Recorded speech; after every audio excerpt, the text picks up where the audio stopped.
आप सब जानते हैं कि हमें बैंक स्टेटमेंट चाहिए होती है, हमें टर्किश एम्बेसी में जाना पड़ता है और हमें जो है वो बहुत ज़्यादा पापड़ बेलने पड़ते हैं, सिक्योरिटी वेरिफिकेशन होती हैं, देन जाके आपको टर्की का वीज़ा मिलता है। एक तरीका ऐसा है जो कि आज इस व्लॉग में मैं आपको ऑनलाइन दिखाऊंगा। मैं अपना वीज़ा गेट करूंगा, मैं इस तरीके से ट्रैवल करता हूं।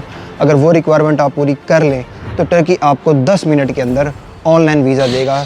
अगर मैं आपसे कहूँ नीला समंदर, वादियाँ, ग्रीनरी, खूबसूरती, कल्चर का इम्तजाज, रिच हिस्ट्री, बजट ट्रैवल और बहुत कुछ टूरिज़म के लिए, बीचेस और historical places, you name it, तो कौन सा कंट्री है जो आपके जहन में आता है? एक ही कंट्री इस दुनिया के नक्शे पे उतरता है जो कि है टर्की, जिसको अब न्यू नेम टर्की ये कहा जाता है। टर्की जो है वो बेसिकली यूरोप और एशिया के संगम पे है। बहुत अरसा ऑटोमन्स ने जो है वो यूरोपियन के साथ जंग की। इस्तांबुल की इटसेल्फ एक बहुत ही जो है वो दिल दहला देने वाली हिस्ट्री है। आया सूफिया के बारे में पढ़िएगा, हम आया सूफिया को कवर करेंगे। आया सूफिया जो है वो ऑर्थोडॉक्स क्रिश्चियंस के लिए ऐसे ही था जैसे हमारे लिए खाना काबा है, जैसे हमारे लिए मक्का मुकरमा है। बहुत ही मुकद्दस जगह थी।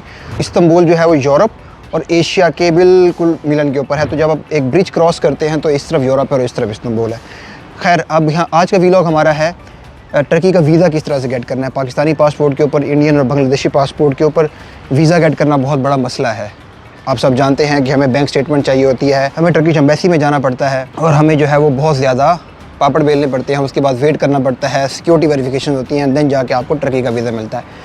एक तरीका ऐसा है जो कि आज इस व्लॉग में मैं आपको ऑनलाइन दिखाऊंगा। मैं अपना वीज़ा गेट करूंगा, मैं इस तरीके से ट्रैवल करता हूं।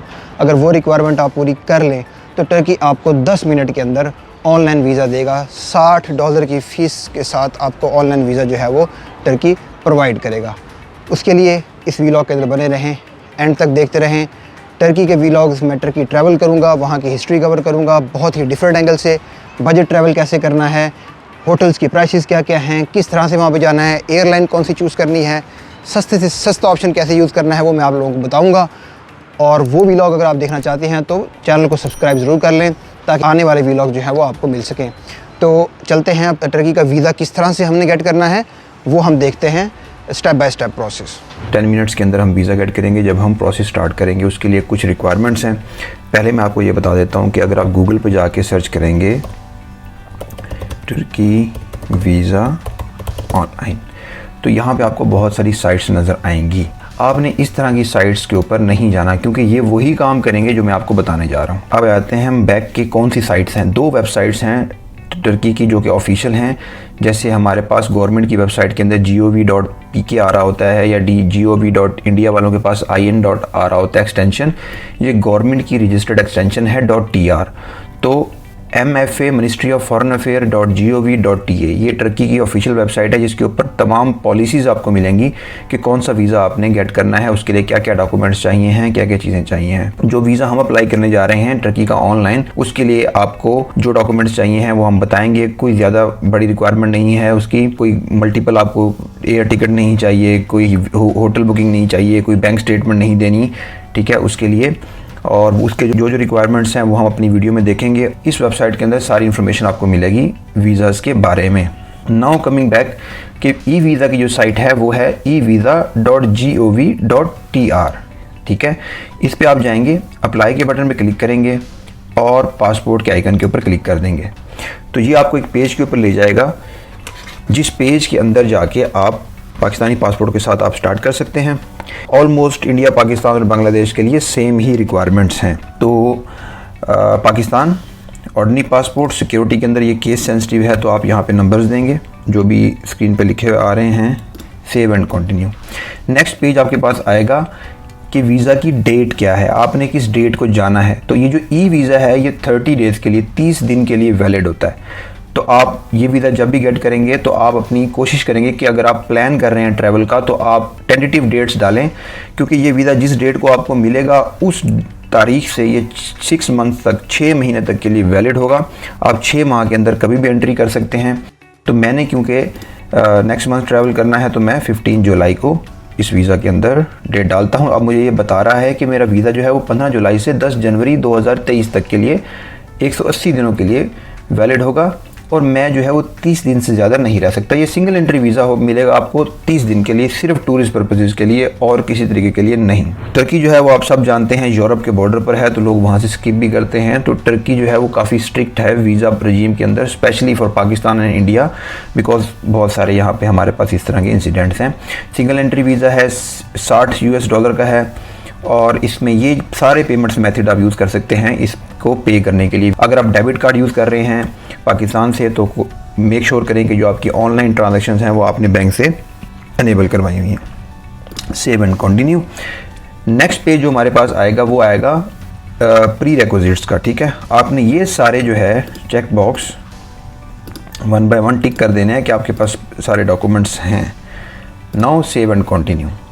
जो पासपोर्ट की इन्फॉर्मेशन है वो आपने यहाँ पे देनी है।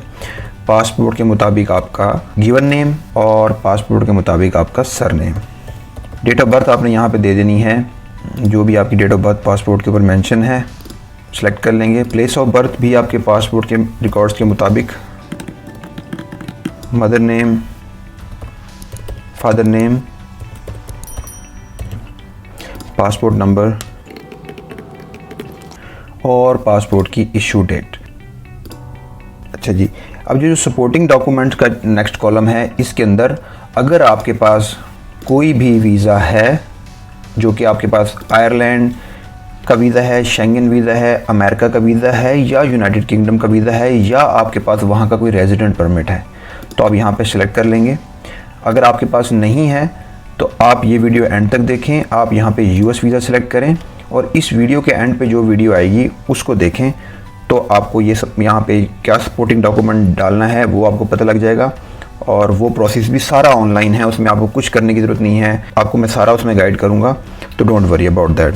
मैं यहाँ पे अपना वीज़े का नंबर दे देता हूँ। ये एक कंट्रोल नंबर होता है, हर वीज़े के ऊपर वीज़ा का नंबर होता है जो आपने यहाँ पे डालना है। उसके बाद जो आपका वीज़ा है उसकी एक्सपायरी डेट कब की है वो आप यहाँ पे डाल देंगे। उसके बाद आपने देना है ईमेल एड्रेस अपना यहाँ पे, और अपना मोबाइल नंबर जिस भी कंट्री से आप हैं उस कंट्री के कंट्री कोड के साथ। एड्रेस में आप बेशक अगर डिटेल नहीं लिखना चाहते तो अपना सिटी लिख दें, दैट विल बी सफिशेंट। वैसे एड्रेस पूरा दे दें यहाँ पे ज़्यादा बेहतर है। और उसके बाद आपने ये रीड एंड इसका क्लिक करना है। उसके बाद आपको ये कुछ इन्फॉर्मेशन आएगी, आपने इसको पढ़ लेना है अच्छी तरीके से। बेसिकली ये क्या कह रहे हैं ये आपको ये वही इन्फॉर्मेशन है जो मैंने आपको दी है, उसमें कुछ एडिशनल इन्फॉर्मेशन है कि ये वीज़ा है ये सिर्फ तुर्की के लिए है, 30 डेज़ के लिए है, और ये वीज़ा ई वीज़ा है। कोई भी दुनिया का ई वीज़ा आपको गारंटी नहीं देता कि आपको एंट्री मिलेगी, लेकिन एंट्री मिलती है। ये सिर्फ एक क्लॉज है। अगर आपके पास वैलिड डॉक्यूमेंट्स हैं तो आपको एयरपोर्ट के ऊपर वो जो भी आपने यहाँ सपोर्टिंग डॉक्यूमेंट्स दिए हैं वहाँ पे चेक करेंगे और आपको एंट्री देंगे। ये कुछ मेन क्लॉज हैं, बाकी आप सारी पढ़ लेंगे और इसको यहाँ से क्लोज़ कर देंगे और सेव एंड कंटिन्यू करेंगे। यहाँ पे जब आप सेव एंड कंटिन्यू करेंगे तो आपके पास यहाँ पे कुछ इन्फॉर्मेशन इस तरह से आ रही होगी। ठीक है, आपने एक दफ़ा दोबारा यहाँ से इस इन्फॉर्मेशन को वैलिडेट कर लेना है कि आपने जो भी इन्फॉर्मेशन एंटर की है वो इन्फॉर्मेशन ठीक है। आप इसको वेरीफाई पे क्लिक करेंगे। वेरीफाई पे जैसे आप क्लिक करेंगे तो आपको एक ईमेल का मैसेज आ जाएगा कि एक ईमेल जो है वो आपको सेंड कर दी गई है, और वो ईमेल पे जाके आपने पेमेंट करनी है उस वीज़ा की। ठीक है, आपको एक ईमेल का मैसेज आया है पीछे। वो ईमेल का मैसेज आने के बाद आप अपनी ईमेल में आएंगे और यहाँ पे आने के बाद से उसका सब्जेक्ट क्या होगा, ईमेल एड्रेस वेरिफिकेशन मैसेज। तो ईमेल एड्रेस वेरिफिकेशन के अंदर आपने ये जैसे ही यहाँ पे आप अप्रूव पे क्लिक करेंगे, यहाँ पे दो चीज़ें हैं। एक चीज़ तो यह है कि ये ईमेल जो है वो आपको 1 घंटे के अंदर अंदर इस ईमेल का रिप्लाई नहीं करते तो ये जो है आपकी एप्लीकेशन कैंसिल हो जाएगी। और अगर आपका वीज़ा एप्लीकेशन है वो 48 आवर में कंप्लीट नहीं होती तो वो सिस्टम से डिलीट कर दी जाएगी। तो आपने फ़ौरन ईमेल को ओपन करना है और अप्रूव के बटन पे क्लिक करना है। जैसे ही आप अप्रूव के बटन पे क्लिक करेंगे तो ये आपको $60 प्लस टैक्स के इधर लेके आएगा। ठीक है, और आपने यहाँ पे कार्ड नंबर अपना यहाँ पे आपने एंटर कर लेना है, उसकी CVV जो बैक साइड पे होती है वो एंटर कर लेनी है आपने, इसकी एक्सपायरी डेट एंटर कर लेनी है। ठीक है, जो भी आपकी एक्सपायरी डेट है वो आपने यहाँ पे एंटर कर लेनी है, और आपने उसके बाद मे का पेमेंट पर क्लिक करना है। जैसे ही आप मे का पेमेंट पर क्लिक करेंगे तो आपके पास नेक्स्ट जो है वो पेमेंट उसकी प्रोसेस हो जाएगी, और उसके बाद आपके पास नेक्स्ट ई वीज़ा डाउनलोड करने की जो ऑप्शन आ रही है अब हमारे पास यहाँ पे, वो वीज़ा हम यहाँ से क्लिक करेंगे तो ये वीज़ा हमारे पास डाउनलोड हो जाएगा। ये वीज़ा जो है ये आपने प्रिंट करके अपने पास रख लेना है और अपने साथ लेके जाना है। टर्की जाते वक्त आपने एयरपोर्ट पे दिखाना है, पाकिस्तान से ट्रैवल कर रहे हैं या कहीं से भी ट्रैवल कर रहे हैं, और उसके बाद जब आप टर्की लैंड करेंगे तो वहाँ पर भी आपने दिखाना है ये वीज़ा। और टर्की की मुकम्मल गाइड जो है वो वीलॉग हमारे इस चैनल पे आने वाले हैं। आप इस चैनल को सब्सक्राइब ज़रूर कर लें ताकि कैसे जाना है, कहाँ रहना है, किस तरह से ट्रैवल करना है, सस्ता किस तरह से होता है, टिकट्स किस एयरलाइन की परचेज़ करनी चाहिए, वो इन्फॉर्मेशन आपको मिलती रहे। जी, तो अब हम बात कर लेते हैं कि जो मैंने कहा था कि अगर आपके पास यूएसए का वीज़ा नहीं है या कोई सपोर्टिंग डॉक्यूमेंट नहीं है तो वीडियो के एंड पे मैं आपको बताऊंगा। जो सपोर्टिंग डॉक्यूमेंट मैं यूज़ करता हूं वो यूएसए का वीज़ा है, वो कैसे आप लोगों ने हासिल करना है, उस वीज़े को कैसे अप्लाई करना है, सारा ऑनलाइन प्रोसेस है। तो ये वाला वीलॉग आप देखें। पहले आप सपोर्टिंग डॉक्यूमेंट अप्लाई कर लें, उसके बाद अगर आप सपोर्टिंग डॉक्यूमेंट मिल जाता है तो फिर आप टर्की का वीज़ा अप्लाई कर लें।